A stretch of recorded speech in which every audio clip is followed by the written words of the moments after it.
Hey everyone, welcome back to Workplace Survival Guide.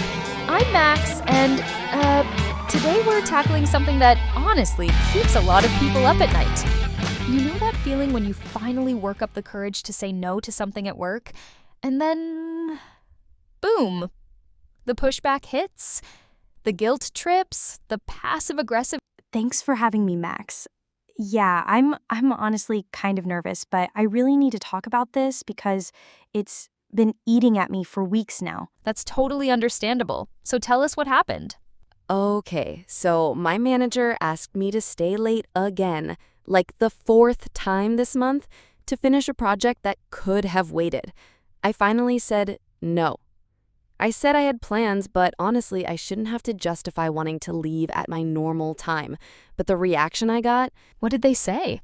She got this look on her face, and she was like, well, I guess some people are just more committed to the team than others. And then the next day, she made this comment in front of everyone about how we all need to step up, and she kept looking at me. I felt like I was being punished for having boundaries. Oof. Yeah, that's the classic guilt trip manipulation right there. And I bet it worked, didn't it? I bet you started second-guessing yourself. Completely. I was like, maybe I am selfish. Maybe I should just suck it up and be a team player. I actually almost went to her office to apologize, which is crazy when I think about it now. But you didn't apologize, right? Here's the thing. When you set a boundary and someone pushes back like that, it's actually proof that your boundary was necessary. If your manager had healthy respect for work-life balance, she would have said, "No problem, we'll handle it tomorrow." That actually makes me feel so much better.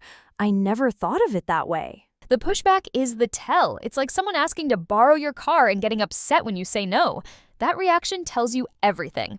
Same principle applies at work. Now, there are actually some strategies for handling this kind of pushback that can make it way less painful. Please, yes. I need all the help I can get. First strategy is the broken record technique. When someone pushes back, you calmly repeat your boundary. No long explanations, just, "I won't be able to stay late tonight." They push, "I understand this is important, but I won't be able to stay late tonight." Same response every time until they realize you're not budging. But what if they get angry or start saying things like your manager did to me? That's where strategy number 2 comes in. Don't take the bait. When someone makes passive-aggressive comments, you can say something like, "I can see you're frustrated, and I understand this is important. Let's talk about other solutions." You're acknowledging their feelings without accepting blame for having boundaries. That sounds so professional. I wish I could be that calm in the moment. I get so flustered when people are upset with me. I totally get that. You're going to feel guilty at first. That's normal, especially if you're a people pleaser, but guilt is just a feeling, not evidence that you're doing something wrong. The guilt fades as you practice setting boundaries, but the respect you gain lasts. How do you deal with the fear that they might, retaliate? Like, what if it affects my performance reviews or my chances for promotion? That's a valid concern.